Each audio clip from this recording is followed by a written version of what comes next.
এক ছিল সোনার মতো ঝলমলে এক রাজ্য। সেই রাজ্যের মাঝখানে দাঁড়িয়েছিল এক বিশাল সোনালী প্রাসাদ। চারদিকে ফুলের বাগান, রঙিন প্রজাপতি আর সকালবেলার নরম রোদে ঝকঝক করত পুরো রাজ্যটা। সেই রাজ্যের রাজা ছিলেন খুব দয়ালু মানুষ। মাথায় সোনার মুকুট, গায়ে লাল আর সোনালী পোশাক।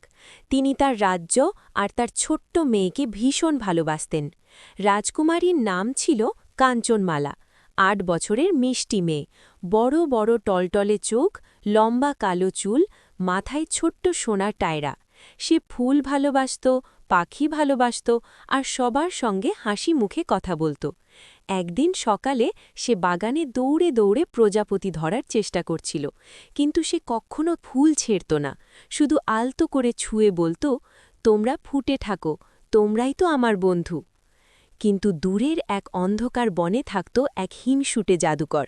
সে শুনেছিল কাঞ্চনমালার সৌন্দর্য আর সবার ভালোবাসার কথা, আর সেই কথাতেই তার মনে জন্ম নিল হিংসা। জাদুকর তার সবুজ জাদুর লাঠি উঁচু করে বলল, আমি দেখব এই আনন্দ কত দিন থাকে। চারদিকে ঘুরতে লাগল সবুজ কার বেগুনি রঙের জাদুর আলো। সেই জাদুর আলো উড়ে এসে পৌঁছল প্রাসাদের বাগানে। হঠাৎই কাঞ্চনমালার চোখে নেমে এলো ঘুম। সে ধীরে ধীরে ঘাসের উপর শুয়ে পড়ল।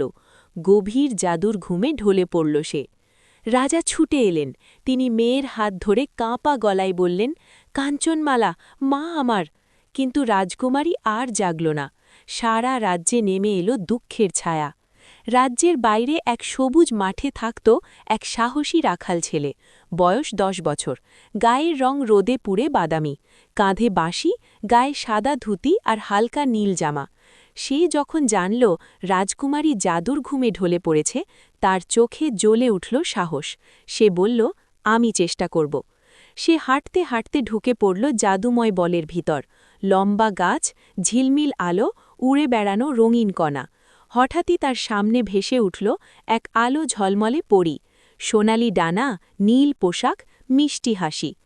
পরী বলল, রাজকুমারীকে জাগাতে হলে এই সোনালি ফুলটি নিতে হবে। তার হাতে জ্বলে উঠল এক উজ্জ্বল সোনার ফুল। রাখাল ছেলে ফুলটি হাতে নিয়ে এগিয়ে গেল জাদুকরের গুহার দিকে। গুহার সামনে দাঁড়িয়ে সে সাহস করে ডাকল, জাদুকর, তোমার জাদু আজ শেষ হবে। জাদুকর অবাক হয়ে তাকাল। চারদিকে ঘুরতে লাগল সবুজ ধোঁয়া। রাখাল ছেলে সোনালি ফুলটি উঁচু করে ধরল। হঠাৎ ফুল থেকে বেরিয়ে এলো উজ্জ্বল সোনালি আলো। সেই আলো ভেঙে দিল সবুজ জাদুর শক্তি। গুহা কাঁপল, ধোঁয়া মিলিয়ে গেল। একই সময়ে প্রাসাদের ঘরে কাঞ্চনমালার চোখ কেঁপে উঠল। সে ধীরে ধীরে চোখ খুলল। রাজা আনন্দে তাকে জড়িয়ে ধরলেন। আমার মেয়ে ফিরে এসেছে। রাখাল ছেলেকে প্রাসাদে ডাকা হল। সবাই তাকে ধন্যবাদ দিল। কাঞ্চনমালা মিষ্টি হেসে বলল, তুমি শুধু সাহসী নও, তুমি সত্যিকারের বন্ধু। রাতের আকাশে ফুটল রঙিন আতশবাজি। রাজ্যে ফিরে এলো হাসি আর আনন্দ। ভোরবেলায় প্রাসাদের বারান্দায় দাঁড়িয়ে কাঞ্চনমালা আর রাজা দেখল শান্ত রাজ্যটাকে। রাখাল ছেলে কাঁধে বাঁশি নিয়ে নিজের গ্রামে ফিরে গেল। আর সেই দিন থেকে সবাই শিখল, দয়া আর সাহস থাকলে যে কোনো অন্ধকার জাদুকেও হারানো যায়।